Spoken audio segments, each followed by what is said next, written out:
नमस्कार, वंदे मातरम। आप सभी का स्वागत है आज की इस ऑनलाइन क्लास में। और हमने शुरू किया था टॉपिक परमाणु और अणु, जो कि आपके फर्स्ट ग्रेड और थर्ड ग्रेड के अंदर एक विशेष योगदान रखता है। फर्स्ट ग्रेड के अंदर यहाँ से एक क्वेश्चन हर साल पूछा जाता है, तो उसी एक क्वेश्चन यानी कि 2 नंबर के पीछे अपने इस पूरे टॉपिक को अच्छे से क्लियर कर रहे हैं। तो शुरू करते हैं पार्ट टू के पहला जो वीडियो था उसके अंदर अपने डिस्कस किया था कि परमाणु है उसकी खोज कहाँ से हुई, कैसे हुई, कौन कौन से दार्शनिक आए, उसके बाद में कौन कौन से आपके वैज्ञानिक हैं वो आए और उन्होंने किस तरह से उनको परिभाषित किया, किसने आपके प्रतीक देने की बात कही। तो उसको थोड़ा सा अपने एक बार फिर से रिवाइज कर लेते हैं। सबसे पहले परमाणु के बारे में बताने वाले थे महर्षि कणाद। उनके बाद में आते हैं आपके डेमोक्रेटिस और लियोसिपस। उसके बाद में आपके जॉन डाल्टन साहब आते हैं। फिर आपके जो जॉन डाल्टन है उन्होंने ही परमाणु के प्रतीक देने के बारे में बात की थी। फिर आधुनिक जो आपके प्रतीक देने का जो काम कर रही है वो आईयूपीएससी कर रही है, लेकिन उसके अंदर जो सिद्धांत फॉलो किया गया है वो किया गया है आपके बर्जीलियस ने जो बताया था वो वाला सिद्धांत। उन्होंने क्या बताया कि जो भी आपका तत्व है उसका जो नाम है उस नाम का पहला या उस स्पेलिंग में से कोई एक अक्षर उठा के उनको प्रतीक दिया गया था। तो अब शुरू कर रहे हैं अपने आगे, इसी टॉपिक को शुरू करते हैं। तो अपने आगे पढ़ने वाले हैं अणु के बारे में। पिछली वीडियो में अपने परमाणु के बारे में देख लिया था। परमाणु सबसे छोटी इकाई है, सबसे सूक्ष्म भाग है। तो अब अपनी बात कर रहे हैं अणु के बारे में। तो अणु क्या है? दो या दो से अधिक परमाणुओं का समूह क्या कहलाता है? अणु कहलाता है। जब भी आपके पास में दो परमाणु एक साथ जुड़ जाएंगे तो उसको हम क्या कह सकते हैं? अणु कह सकते हैं। जैसे एग्जाम्पल के रूप में अपने बात करें तो जैसे मैंने लिखा H2 लिखा, जैसे मैंने लिखा O2 लिखा, जैसे मैंने लिखा H2O लिखा। तब यहाँ पे आपको मैंने लास्ट वीडियो में एक बात बताई थी कि जब ये आपके दो या दो से ज्यादा परमाणु जुड़ जाते हैं तो जितने परमाणु जुड़े हुए होते हैं उनको हम परमाणुकता या एटोमोसिटी कहते हैं। तो यहाँ पे कितने परमाणु हैं? दो, यानी इसकी परमाणुकता कितनी है? दो। तो ये क्या है आपके, जिसमें दो परमाणु आ जाते हैं या दो से ज्यादा परमाणु आ जाते हैं उसे हम क्या कह सकते हैं? अणु कह सकते हैं। तो H2 भी क्या है? एक अणु है।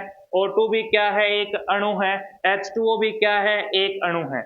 यहाँ पे आपके पास में दो तत्व है, सॉरी दो परमाणु है। यहाँ पे आपके पास में भी दो परमाणु है। यहाँ पे आपके पास में तीन परमाणु है। तो इस तरह से अपने क्या है, ये आपके अणु जो है आपके यौगिक के रूप में भी हो सकता है और तत्व के रूप में भी हो सकता है। ये दोनों आपके जो अणु है वो आपके तत्व के रूप में है और ये जो आपके H2O लिखा है मैंने, ये आपके यौगिक के रूप में है। ऐसे अपने एक और एग्जांपल ले सकते हैं। जैसे मैंने लिखा HNO3 लिखा, यहाँ पे हाइड्रोजन, नाइट्रोजन और तीन परमाणु जो है ऑक्सीजन के है। इस तरह से इसके अंदर टोटल कितने हो गए? 5 जो है आपके परमाणु हो गए। तो 5 परमाणु यहाँ पे लिखा है, दो या दो से अधिक परमाणु यानी 5 है, तो ये क्या हो गया? आपका अणु हो गया। और ये किसके रूप में है?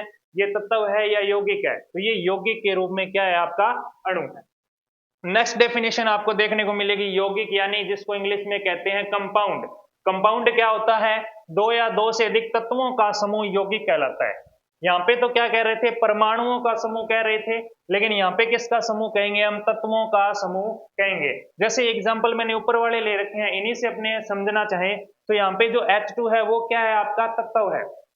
O2 भी क्या है? आपका एक तत्व है। तो ये दोनों यौगिक नहीं होंगे। यहाँ पे क्या लिखा हुआ है? तत्व लिखा हुआ है। तो H2O क्या है? H2O के अंदर क्या है? एक तत्व हाइड्रोजन हो गया, एक तत्व क्या हो गया? ऑक्सीजन हो गया। जिसमें दो तत्व आ जाते हैं वो क्या होता है? यौगिक। तो H2O जो है, जल जो है, जैसा मैंने कहा था पिछली वीडियो में, क्या बोलना है इसको? हाइड्रोजन हाइड्रोक्साइड बोलना है। तो ये क्या है? आपका यौगिक है। इसके बाद में HNO3 है, ये भी आपका क्या है? एक यौगिक है। क्योंकि यहाँ पे कितने तत्व है आपके पास में? 3 तत्व है। तो बात समझ में आई होगी। जब आपके पास में परमाणु दो से ज्यादा हो जाते हैं तो वो आपके क्या बन जाते हैं? अणु। जब तत्व दो या दो से ज्यादा आ जाते हैं तो वो आपके क्या हो जाते हैं जी? वो आपके यौगिक या कंपाउंड कहलाता है। उसके बाद में एक बात ये स्पेशल आपने याद रखनी है, सभी यौगिक जो है वो अणु होते हैं। सभी यौगिक क्या होते हैं? अणु। परंतु सभी अणु जो है वो यौगिक नहीं होते हैं। क्या लिखा है यहाँ पे? ऐसे जो है स्टेटमेंट के रूप में आपसे पूछा जा सकता है कि सभी यौगिक अणु होते हैं परंतु सभी अणु यौगिक नहीं होते हैं। ठीक है ना? तो ये चीज आपने देख ली कि H2O2, H2O, HNO3 सारे के सारे अणु थे, लेकिन क्या ये सारे यौगिक हैं? सारे यौगिक नहीं है, इसमें H2 और O2 क्या नहीं है? यौगिक नहीं है। तो ये स्टेटमेंट नहीं यहाँ पे लिखा हुआ है। तो आगे बात करते हैं अपनी नेक्स्ट जो डेफिनेशन आपको मिलेगी वो है आयन। क्या है जी? अब अपने को क्या पढ़ना है? आयन के बारे में पढ़ना है। आयन के बारे में पढ़ने के लिए आपको थोड़ा सा जो मैंने तत्व बताए थे उनके बारे में अपने को चर्चा करनी पड़ेगी। तो मैं स्टार्टिंग के कुछ 5-4 तत्व लिख लेता हूं, जैसे hydrogen, helium, lithium, beryllium, boron, carbon. अपने इनसे क्या है, कुछ एग्जांपल लेके इनसे अपने क्या कर लेते हैं, समझ लेते हैं। तो देखो हाइड्रोजन जो है वो 1 नंबर पे आता है, हीलियम 2 नंबर पे, लिथियम 3 पे, बेरिलियम 4, बोरोन 5 और कार्बन कितने नंबर पे आ रहा है? 6 नंबर पे आ रहा है। तो यहाँ पे अपने पास में जो जितने नंबर पे जो तत्व आता है उसके अंदर इलेक्ट्रॉनों की संख्या भी उतनी ही होती है। ये बात याद रखना, आगे भी अपने पढ़ेंगे। जो तत्व जितने नंबर पे आ रहा है यानी जो उसका परमाणु क्रमांक है उतने ही उसके अंदर क्या होते हैं जी? नंबर ऑफ इलेक्ट्रॉन्स होते हैं। तो यहाँ पे हाइड्रोजन के पास में 1 है, हीलियम के पास में 2 इलेक्ट्रॉन है, लिथियम के पास में 3, बेरिलियम के पास में 4, बोरोन के पास में 5 और कार्बन के पास में कितने हैं? 6 इलेक्ट्रॉन है। तो यहाँ पे इनकी जो आपके संयोजकता है वो किस तरह से निकालेंगे? संयोजकता के लिए अपने क्या करते हैं? इलेक्ट्रॉनों को कक्षाओं में फिल करते हैं। तो कक्षाओं में फिल करते हैं तो फर्स्ट में 2 और उसके बाद में प्रत्येक कक्षा में कितने इलेक्ट्रॉन फिल किए जाते हैं? 8 इलेक्ट्रॉन फिल किए जाते हैं। इसका पूरा कंसेप्ट जो है वो अपने नेक्स्ट वीडियो के अंदर समझने वाले। यहाँ पे सिर्फ अपने क्या करने हैं, इस आयन को समझने के लिए थोड़ा सा बेसिक देख रहे हैं। तो हाइड्रोजन के पास में 1 इलेक्ट्रॉन है तो ये फर्स्ट क्लास में भरा जाएगा। उसके बाद में हीलियम के पास में 2 है तो यहाँ पे भरे जाएंगे 2, बाकी कक्षाएं इसके पास में उपस्थित नहीं होगी। अब आगे लिथियम की बात करें तो लिथियम में 2 इलेक्ट्रॉन तो फर्स्ट में आ जाएंगे, इसके पास 1 एक्स्ट्रा बच गया, वो कहाँ चला जाएगा जी? आगे वाली क्लास में चला जाएगा। ऐसे बेरिलियम के पास में 2 यहाँ जाएंगे, बच कितने गए? 2 इलेक्ट्रॉन, वो कहाँ चले जाएंगे? आगे चले जाएंगे। इस तरह से ये नेक्स्ट से नेक्स्ट क्लास में चलते जाएंगे जब तक यहाँ पे 8 पूरे नहीं हो जाते। इसी क्लास के अंदर इलेक्ट्रॉन भरते रहेंगे, उसके जस्ट बाद में हम अगली क्लास के अंदर इलेक्ट्रॉनों को क्या करेंगे? भरेंगे। आगे देखिए इसमें 5 है तो स्टार्टिंग में तो 2 ही आने हैं, कितने बच गए जी? 3 बच गए। तो यहाँ पे कितने आ जाएंगे? 3 इलेक्ट्रॉन अपने पास में आ जाएंगे। आगे कार्बन के पास में फर्स्ट में कितने? 2 आएंगे और लास्ट में कितने आ जाएंगे? 4 इलेक्ट्रॉन आ जाएंगे। इसी तरह से ये 5-6 ऐसे चलता रहेगा, कब तक? जब तक कि इसमें 8 न हो जाए। जैसे 8 से एक ज्यादा हो गया वो अगली वाली क्लास में भरा जाएगा। क्लियर है यहाँ तक? तो अब बात यह है कि ये तो इलेक्ट्रॉनों को भरने का जो क्रम है या सीक्वेंस है वो अपने सीख लिया। अब बात ये आती है कि संयोजकता क्या है? संयोजकता है अंतिम कक्षक जो है वो अपने पास में भरा हुआ होना चाहिए। यानी अंतिम कक्षक को भरने के लिए कितने इलेक्ट्रॉनों की आवश्यकता होती है वही अपने क्या कहलाती है? संयोजकता कहलाती है। या आप ऐसे भी कह सकते हो, जरूरी नहीं है इलेक्ट्रॉनों को ग्रहण करना है, इलेक्ट्रॉनों को वो ग्रहण भी कर सकता है और त्याग भी सकता है। यानी आपके पास में ऐसे मान लो कि किसी भी तत्व के पास में 3 इलेक्ट्रॉन जो है वो कम है। कितने इलेक्ट्रॉन कम है? 3 इलेक्ट्रॉन कम है।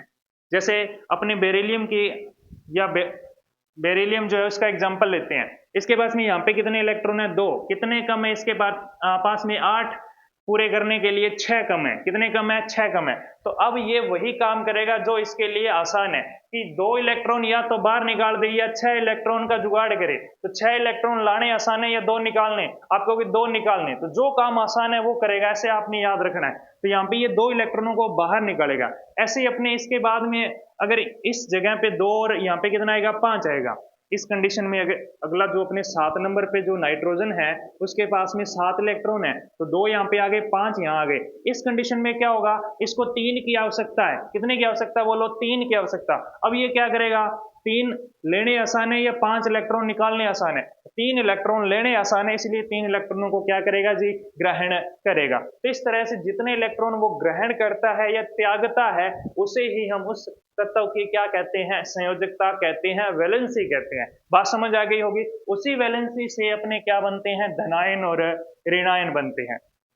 तो देखो आपके जो आयन है वो कितने प्रकार के होंगे? 2 प्रकार के, धनायन या ऋणायन। अब धनायन कौन से होते हैं?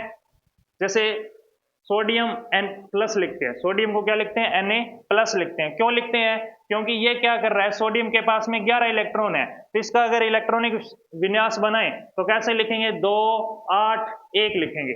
अब अंतिम कक्षक में कितने इलेक्ट्रॉन है? 1 इलेक्ट्रॉन है। कितने चाहिए इसको पूरे करने के लिए? 7। तो 7 का जुगाड़ करना मुश्किल है, 1 इलेक्ट्रॉन निकालना ही है यहाँ से, तो 1 इलेक्ट्रॉन को क्या करेगा? ये त्याग देगा, निकाल देगा। तो जो इलेक्ट्रॉन को त्यागता है, क्या करता है? जो इलेक्ट्रॉन को त्यागता है उसे हम क्या कहते हैं? धनायन, या इंग्लिश में कैटायन कहते हैं। धनायन या क्या कहते हैं? कैटायन। उसके बाद में क्या है? ऋणायन। तो ऋणायन इसका अपोजिट हो जाएगा। जो इलेक्ट्रॉनों को ग्रहण करता है, जिसके पास कमी है वो इलेक्ट्रॉनों को क्या करेगा जी? ग्रहण करेगा। जो इलेक्ट्रॉनों को ग्रहण करता है, जो इलेक्ट्रॉनों को ग्रहण करता है उसे हम क्या कहते हैं? ऋणायन या एनायन कहते हैं। उसे हम क्या कहेंगे? ऋणायन या एनायन कहते हैं। अब इनके एग्जाम्पल की बात कर लेते हैं। जैसे इन्हीं से अपने एग्जाम्पल उठाएं, तो हाइड्रोजन के पास में 1 इलेक्ट्रॉन है। अब फर्स्ट क्लास में कितने भर सकते हो? 2 ही भर सकते हो। तो कितने की रिक्वायरमेंट है इसको? 1 की रिक्वायरमेंट है। इधर भी 1 है, इधर भी। इसके लिए 1 इलेक्ट्रॉन ले चाहे 1 इलेक्ट्रॉन निकाले, इसके लिए एनर्जी इसको बराबर चाहिए। तो इसलिए जो हाइड्रोजन है उसकी वैलेंसी +-1 होती है। ये कुछ कंडीशन के अंदर तो +1 वैलेंसी शो करता है, कुछ कंडीशन के अंदर -1 शो करता है। तो इसको आप छोड़ दो। हीलियम जो है इसके पास में फुल फिल है, इसको किसी के साथ रिश्तेदारी करने की कोई जरूरत नहीं है। इसके पास में जितना कुछ होना चाहिए वो पूरा है। आगे जो है लिथियम, लिथियम के पास में 1 इलेक्ट्रॉन एक्स्ट्रा है, तो ये 1 इलेक्ट्रॉन को क्या करेगा? त्याग करेगा। त्याग करेगा तो ये क्या बनाएगा? धनायन बनाएगा। इसीलिए लिथियम जो है वो आपका क्या होगा? धनायन हो जाएगा। अब लिथियम के ऊपर क्या लगा होगा? 1 प्लस लगा होगा। अगर 1 प्लस लगा हुआ है तो इसका मतलब उसने कितने इलेक्ट्रॉन त्यागे हैं? 1 इलेक्ट्रॉन त्यागा है। अगर कई बार आपको जैसे मिल जाए 2 प्लस मिल जाए, इसका मतलब उसने 2 इलेक्ट्रॉन त्यागे हैं। अगर 3 प्लस मिल जाए तो वो 3 इलेक्ट्रॉन, अगर 4 मिल जाए तो 4 प्लस, इस तरह से आपको मिलेगा। ऐसे ही अगर ग्रहण करता है तो उसमें भी यही कंडीशन होती है। माइनस ओनली लिखा हुआ है तो उसका मतलब उसने 1 इलेक्ट्रॉन ग्रहण किया है। अगर 2 माइनस लिखा हुआ मिल जाए तो 2 इलेक्ट्रॉन, अगर 3 माइनस मिल जाए तो 3 इलेक्ट्रॉन, अगर 4 माइनस मिल जाए तो 4 इलेक्ट्रॉन जो है उसने क्या किए हैं? ग्रहण किए हैं। इजी सा है, कोई दिक्कत वाली बात नहीं है। जो इलेक्ट्रॉन को त्यागता है वो धनायन होता है, जो इलेक्ट्रॉन को ग्रहण करता है वो ऋणायन होता है। सिंपल सी बात, देखने से पता लग जाएगा। अगर उसके ऊपर जैसे ऐसे लिखा हुआ है Na+ लिख दिया मैंने, इसका मतलब इसने इलेक्ट्रॉन क्या किया? त्यागा है। ठीक है, तो ये क्या हो गया? धनायन। देखने से पता लग जाएगा, प्लस लगाए तो धनायन, माइनस लगाए तो क्या हो जाएगा? ऋणायन हो जाएगा। जैसे ऑक्सीजन के ऊपर क्या लिखते हैं? 2- लिखते हैं, तो ये क्या हो गया? आपका ऋणायन हो गया। तो ये बात आपको समझ आ गई होगी। नेक्स्ट अपनी बात करते हैं कुछ ये सिंपल जो है ऋणायन और जो धनायन है, ये मैं आपके सामने लेकर आया हूं। ये क्यों? क्योंकि अपने जब आगे रासायनिक सूत्र की जो निर्माण करेंगे ना, उसमें इसकी बहुत बड़ी जो है भागीदारी होगी। क्योंकि इसके बिना अपने सीधे जो है नामकरण नहीं कर सकते। करने को अपने ट्रिक से सीधे याद भी कर सकते हैं, सोडियम क्लोराइड का, जैसे हाइड्रोजन क्लोराइड हो गया, सल्फ्यूरिक अम्ल जो हो गया, ये बहुत सारे फॉर्मूले होते हैं, सबको याद कर सकते हैं, ट्रिक से कर लो, कोई दिक्कत नहीं है। लेकिन जब अपने को यही पता लग रहा है सिंपल सा इस छोटी सी टेबल को याद करने से कि ये सूत्र बने कैसे हैं, सारे के सारे आप अपने आप बना सकते हो, तो इसको अपने सिंपल सा याद कर सकते हैं। जैसे इसके अंदर देखो, ये सारे के सारे क्या है? इसके ऊपर क्या लगा हुआ है जी? प्लस लगा हुआ है। ये सारे के सारे जो हैं आपके पास में क्या लगा हुआ है? प्लस। प्लस लगा है, इसका मतलब ये सारे के सारे कौन से हैं? ये धनायन हैं। ये क्या है? धनायन यानी कैटायन है। उसके बाद में देखो, इनके ऊपर सबके ऊपर क्या लगा हुआ है जी? माइनस लगा हुआ है। इसका मतलब ये क्या है? सारे के सारे ऋणायन हैं। ये सारे के सारे क्या हैं? ऋणायन है। अब इनके अंदर भी ये सारे के सारे सिर्फ तत्व के रूप में है। किसके रूप में है? तत्व के रूप में। ये जो है कुछ यौगिक के रूप में भी आपको धनायन और ऋणायन दे रखे हैं। ये सारे के सारे किसके रूप में है? ये यौगिक के रूप में है। अभी बताया था यौगिक क्या होता है आपके? यौगिक आपके 2 तत्व मिलने से बनता है। तो देखो, इसमें याद करने के लिए कुछ नहीं है, सिंपल सा इसको 2 से 3 बार अगर आप लिख के देखोगे कॉपी में, एक बार देख के लिख लो, 2 बार बिना देखे लिख लो, इससे इतने में आपकी ये पूरी की पूरी टेबल जो है वो आपको याद हो जाएगी। देखो, सोडियम जो है वो Na+ है, पोटेशियम K+ हो गया, सिल्वर Ag+ हो गया, कॉपर फर्स्ट। अब यहाँ पे कॉपर का झंझट क्या है? कॉपर फर्स्ट और कॉपर सेकंड 2 बार आ रहा है। इसका मतलब ये है कि कुछ जगह तो कॉपर 1 वैलेंसी शो करेगा और कुछ जगह क्या करेगा? 2 करेगा। अब इसके लिए टेंशन नहीं लेनी आपको, क्योंकि वो कॉपर के साथ में इस तरह से लिख के देगा। जैसे कोई नाम बनवाना है उसने, कॉपर फर्स्ट सल्फेट लिखा उसने, क्या लिखा, कॉपर फर्स्ट सल्फेट। अगर यहाँ फर्स्ट लिखा है तो अपने को वैलेंसी एक यूज करनी है, अगर उसने यहाँ पे सेकंड लिखा है तो अपने को सेकंड वाली वैलेंसी यूज करनी है, ऐसा उसको लिख के देना पड़ेगा, ठीक है ना। आपके जो कंपटीशन है उसके अंदर ऐसा लिखा हुआ मिलता है। तो उसके बाद में क्या है, मैग्नीशियम की कितनी है 2, कैल्शियम के पास में भी 2, जिंक के पास में भी 2, आयरन जो है ये सेकंड भी होता है और थर्ड भी होता है, सेकंड और थर्ड, इसमें भी वही है, आयरन फर्स्ट सेकंड और थर्ड लिखा हुआ आपको मिलेगा, टेंशन नहीं लेनी है अपने को। उसके बाद में क्या है, एल्यूमिनियम Al3 और आयरन है ये 3, यानी ये दो तो 3 वाले हैं, एल्यूमिनियम और आयरन क्या है 3 वाले हैं। ये जितने आपके पास में बीच में बच गए, मैग्नीशियम, कैल्शियम, जिंक, फेरस और कॉपर, ये सारे के सारे 2 वाले हैं, और ऊपर जो है ये सारे के सारे आपके क्या है, फर्स्ट वाले, यानी कि एक एक इलेक्ट्रॉन को क्या कर रहे हैं, त्याग रहे हैं, ये 2 इलेक्ट्रॉन को त्याग रहे हैं और ये 3 इलेक्ट्रॉन को त्याग रहे हैं। इधर आ जाओ, अब ये हाइड्रोजन आ गया, अभी मैंने बताया था हाइड्रोजन अगर इलेक्ट्रॉन को क्या करता है, त्यागता है, तब तो उसको हाइड्रोजन बोलते हैं, तब तो क्या बोलेंगे, हाइड्रोजन। अगर वो इलेक्ट्रॉन को ग्रहण करता है तो उसको क्या बोलेंगे, हाइड्राइड बोलेंगे। हाइड्राइड का मतलब भी H होता है, हाइड्रोजन का मतलब भी H है, लेकिन फर्क क्या है, फर्क ये है कि एक ने तो क्या किया है, ब्याज पे रुपए दिए हैं और एक ने क्या किए हैं, ग्रहण किए हैं। अब सिंपल सी बात है, अगर आप क्या करते हो, रुपए ब्याज पे दे रहे हो किसी को, तो आपके पास में तो प्लस होके ही आएगा ना, ज्यादा ही होगा ना, तो ज्यादा होगा तो क्या लगता है, प्लस। और अगर आप क्या कर रहे हो, किसी से ब्याज पे रुपए ले रहे हो, तो वो धीरे धीरे आपके पास में और ज्यादा कम हो जाएंगे, यानी उसके पास क्या लगेगा, माइनस लगेगा। तो ये सारे के सारे क्या कर रहे हैं, ग्रहण कर रहे हैं, और ये सारे के सारे क्या कर रहे हैं, डोनेट कर रहे हैं, ठीक है ना। तो उसके बाद में क्लोराइड भी माइनस, ब्रोमाइड भी Br माइनस, आयोडाइड भी I माइनस, ऑक्साइड जो है ये सारे के सारे, ये तो एक एक वाले हैं, अब ये 2 वाले आ गए, और ये जो 3 वाला एक ही है नाइट्राइड, जहां पे नाइट्राइड लिखा है N3 आ जाएगा, N3 आ जाएगा। अब आपको ये भी ध्यान रखना है N3 माइनस इस तरह से लिखा जाएगा, इसको अगर आप ऐसे लिख रहे हो तो ये गलत है, क्योंकि इसकी जो वैलेंसी है वो बाद में माइनस लगाया जाता है, पहले नहीं लगाया जाता।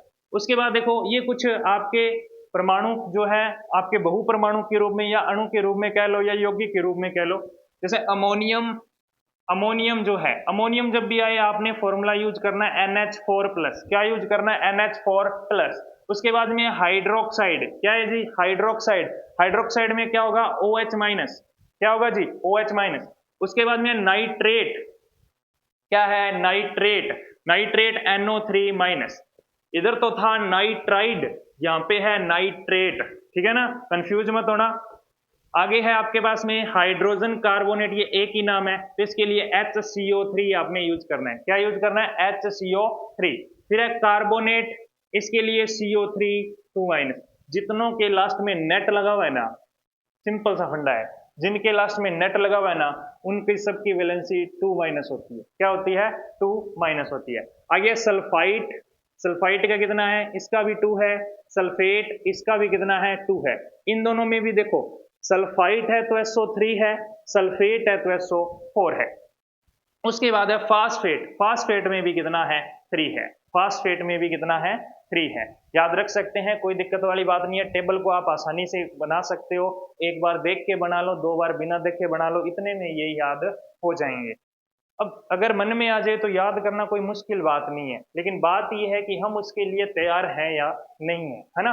तो देखो आगे अपनी बात करते हैं, इनसे किस तरह इनका यूज करके अपने जो फॉर्मूले हैं खुद बना सकते हैं। तो सूत्र बनाने के लिए देखो अपने पास में जो यौगिक है उनके नाम मैंने लिख रखे हैं, सूत्र कैसे बनाएंगे ये अपने सीखते हैं। भाई आप कहते हो ना, जैसे कुछ एग्जांपल, जैसे आपने कहा NaCl है, जैसे H2SO4 है।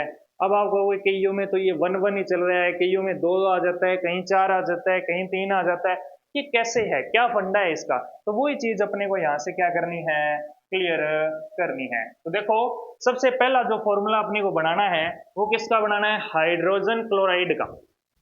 किसका बनाना है, हाइड्रोजन क्लोराइड का। जो ऊपर अभी टेबल पढ़ी है ना अपने, उसी से सारा का सारा डाटा जो है वो यहाँ अपने को लिखना है। देखो ध्यान से समझना, पूरा फोकस रखना इधर बोर्ड की तरफ। देखो हाइड्रोजन क्लोराइड, हाइड्रोजन के लिए क्या यूज करते हैं, H।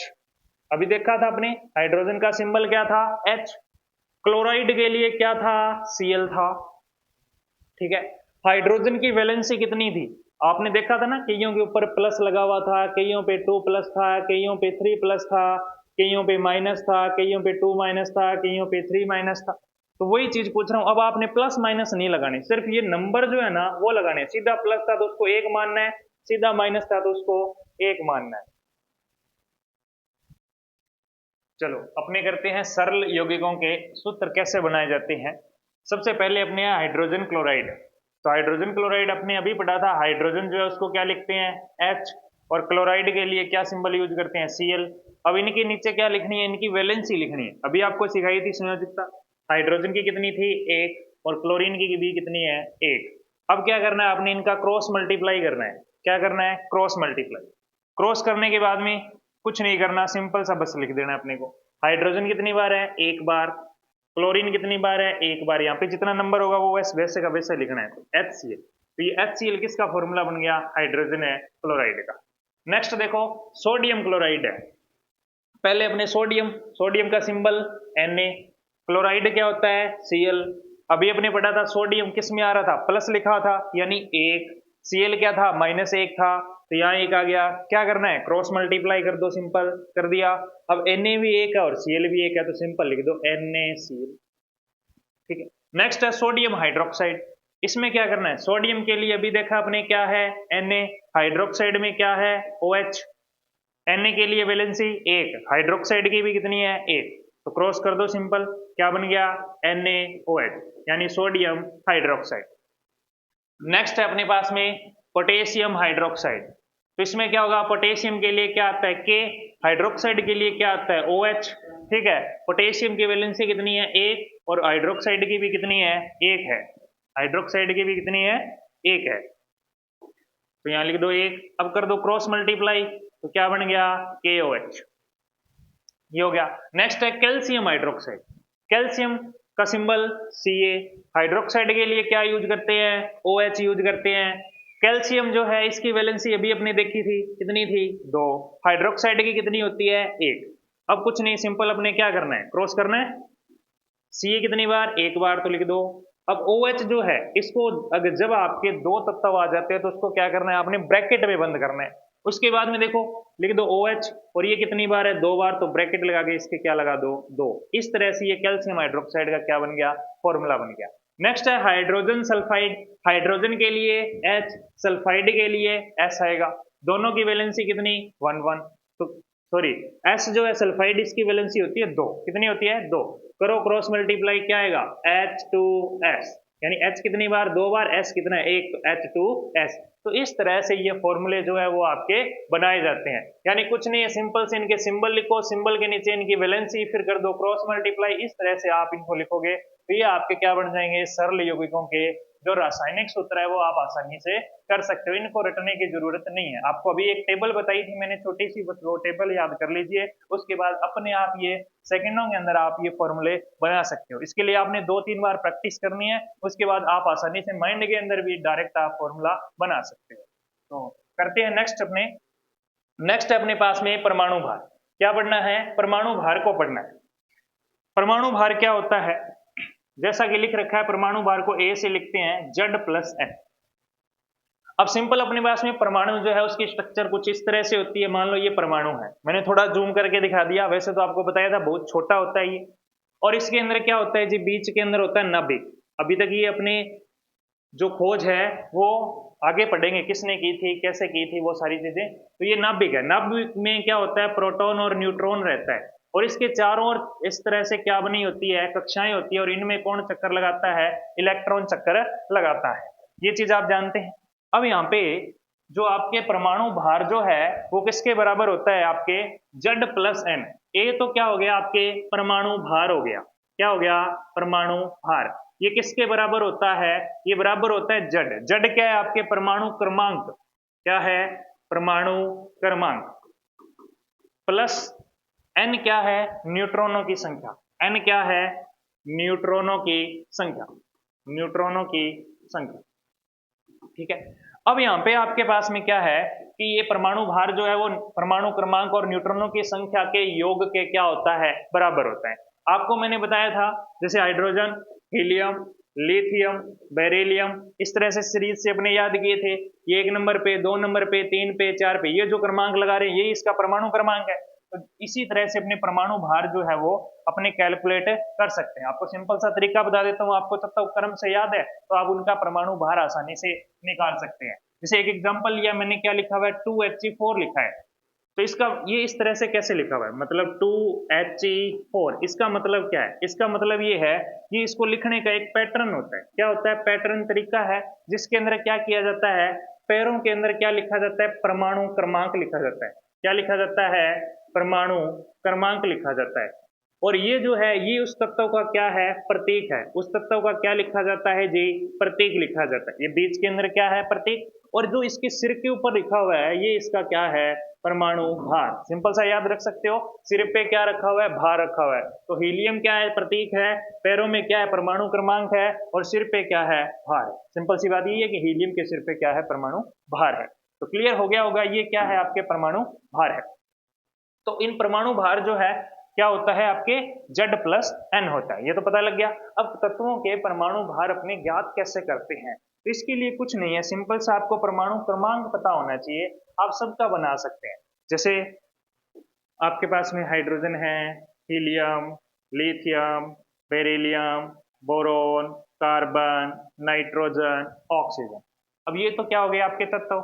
अब इनके परमाणु क्रमांक आपको पता है, 1, 2, 3, 4, 5, 6, 7, 8, इस तरह से ये कंटिन्यू चलते जाएंगे। टोटल कितने तत्व है, वर्तमान में 118 तत्व खोजे जा चुके हैं। कितने तत्व है, 118 तत्व।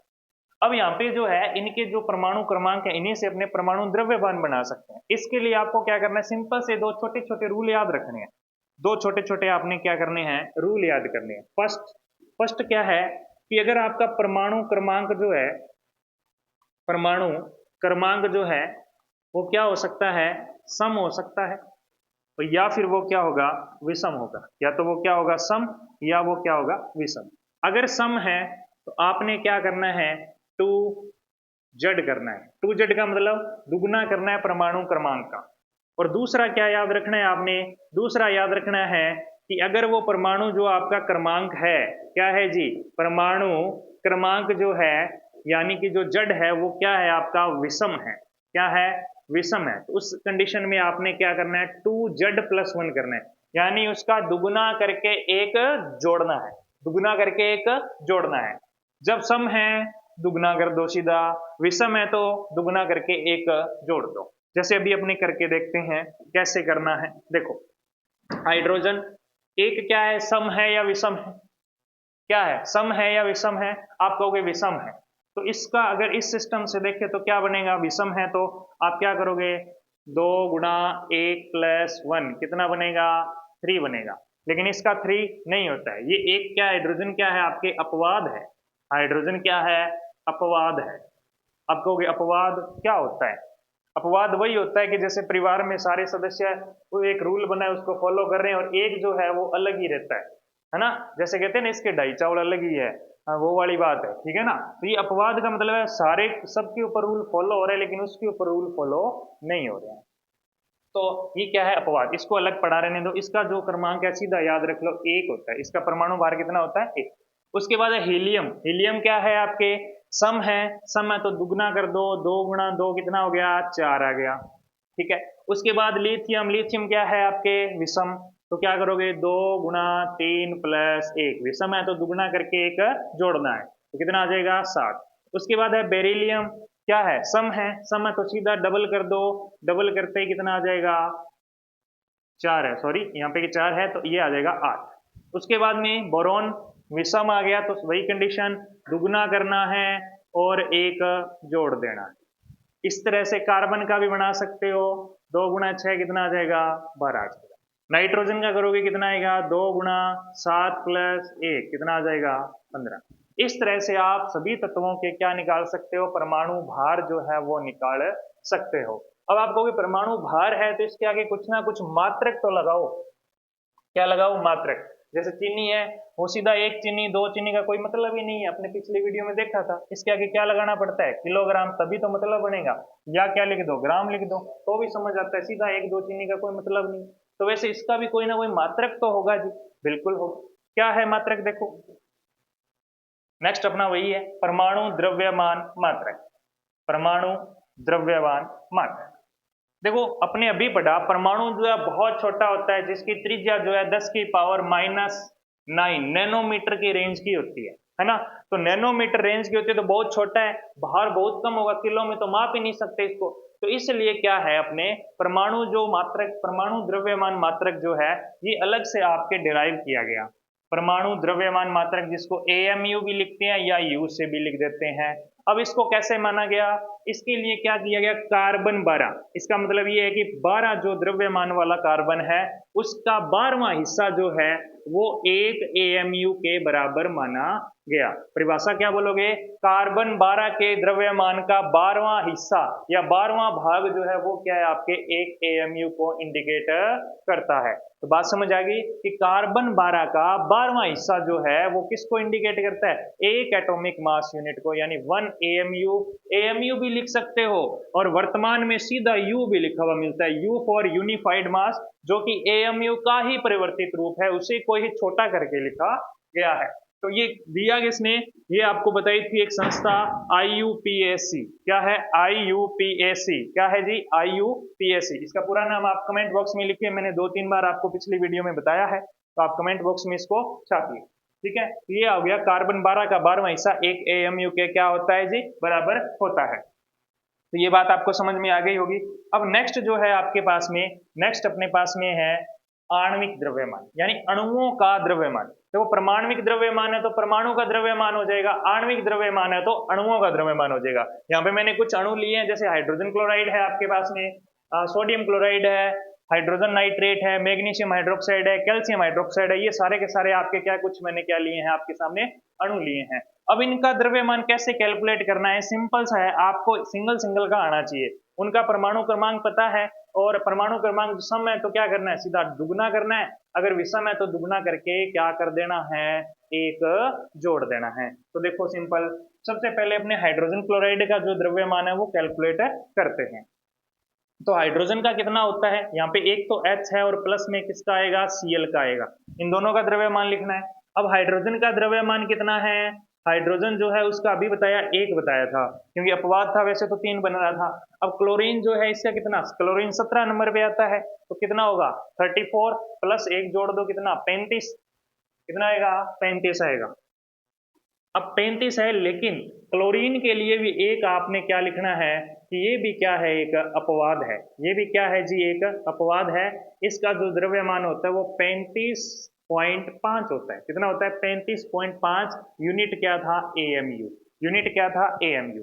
तो यहाँ पे देखो इसको आप 35 से भी कर लो, कोई दिक्कत नहीं है, 35.5 लगा दोगे तो कितना बन जाएगा टोटल 36.5 AMU। तो ये किसका द्रव्यमान आ गया, आपके हाइड्रोजन क्लोराइड का आ गया। नेक्स्ट अपने देखते हैं सोडियम क्लोराइड का, किसका, सोडियम क्लोराइड। सोडियम कितने नंबर पे, 11 नंबर पे, क्लोरीन का सेम ही अपने अभी देखा ही है। तो देखो सोडियम 11 पे है तो डबल करो, 11 का डबल 22, विषम है तो एक जोड़ दो, 22 और एक कितना हो गया 23, तो ये हो गया 23 प्लस क्लोरीन का कितना होता है 35 पॉइंट कितना था 5, 35 पॉइंट कितना था 5 था, तो लिख देते हैं 35.5। अब इनका क्या करना है, सिंपल सम ही करना है, 0.5 का 0.5 आ गया, 5 3 कितना 8, ये हो गया 5, कितना आ गया 5 आ गया, तो ये आएगा 58.5 AMU एटॉमिक मास यूनिट। तो ये किसका द्रव्यमान हो गया, सोडियम क्लोराइड का, ये भी आपके पेपर में पूछे हुए हैं। नेक्स्ट देखो हाइड्रोजन नाइट्रेट है। अब क्या है, हाइड्रोजन का तो कितना होता है एक, नाइट्रोजन कितने नंबर पे आता है 7 पे, 7 का डबल कितना 14, अब 7 जो है विषम है तो एक जोड़ दो, 14 और 1 कितना हो गया 15 प्लस ऑक्सीजन, यहाँ पे कितने ऑक्सीजन है 3 है, एक ऑक्सीजन जो है उसका कितना होता है, ऑक्सीजन आता है 8 नंबर पे, सम है तो डबल कर दो कितना होगा 16 है, एक ऑक्सीजन का 16 है और 3 ऑक्सीजन का कितना होगा, 16 को 3 से मल्टीप्लाई कर दो कितना आ जाएगा 48। तो यहाँ पे क्या करना है, जोड़ना ही है, इनको जोड़ दोगे तो आपके पास में क्या आ जाएगा HNO3 का जो है द्रव्यमान atomic mass unit unified mass unit के अंदर आ जाएगा। तो जोड़ोगे तो कितना आएगा 8 और 5 कितने हो गए 13 और 1 14, हासिल बच गई 1 4 5 और 1 6, तो 64 AMU जो है इसका आंसर हो जाएगा। नेक्स्ट है आपके पास में मैग्नीशियम हाइड्रोक्साइड। मैग्नीशियम कितने पे आता है? 12 पे आता है। 12 का डबल कर दो कितना होता है? 24 प्लस यहाँ पे ऑक्सीजन और हाइड्रोजन को ब्रैकेट में बंद करके 2 लिखा है। इसका मतलब O भी कितने बार है? 2 बार है। और हाइड्रोजन भी कितनी बार है? 2 बार है। यानी इनका डबल करना है भाई। पहले जितना आ रहा है वो तो है ही है, लेकिन 2 बार लेना है। इसका मतलब ये तो ऑक्सीजन, एक ऑक्सीजन का कितना था? 16 था। तो 2 का कितना हो जाएगा? 32 हो जाएगा। प्लस हाइड्रोजन का कितना था? एक हाइड्रोजन का एक, 2 हाइड्रोजन का कितना हो जाएगा? 2 हो जाएगा। तो इनको जोड़ दो, कितना हो गया? 2 4 और 4 कितना? 8 और ये हो गया 3 और 2 5, 58 AMU। इस तरह से ये द्रव्यमान आप कैलकुलेट कर सकते हो। नेक्स्ट है कैल्शियम हाइड्रोक्साइड। नेक्स्ट क्या है? Calcium hydroxide.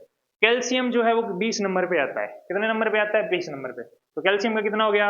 40 प्लस ऑक्सीजन का भी OH2, यहाँ पे भी सेम था। तो इन दोनों का कितना आ रहा है? ये देखो 32 प्लस 2 लिखा, अभी लिखा जस्ट 34 सीधा लिख दूं मैं, कोई दिक्कत वाली बात है ही नहीं। ऐड कर दो इनको, कितना आ गया? 74 AMU। तो इस तरह से आप क्या कर सकते हो? जितने भी आपके अणु हैं सबका आणविक द्रव्यमान जो है वो निकाल सकते हो। परमाणविक द्रव्यमान कैसे निकालते हैं वो अभी थोड़ी देर पहले आपको बताया था। सिंपल सा है, परमाणु क्रमांक का डबल करना है या डबल करके एक जोड़ना है। तो सिंपल सा काम है, कोई दिक्कत वाली बात नहीं है। यहाँ से आपके एक क्वेश्चन जो है पूछा जाता है, इसके अंदर से डायरेक्ट ये भी क्वेश्चन आता है कि इनमें से सबसे हल्का कौन सा है या सबसे भारी कौन सा है। इसके लिए क्या करना है? इनका आपने 4 ऑप्शन होंगे, चारों का आपने द्रव्यमान कैलकुलेट करना है। फिर आपके पास में जो सबसे बड़ा होगा वो सबसे भारी हो जाएगा, और जो सबसे कम आएगा वो सबसे क्या हो जाएगा?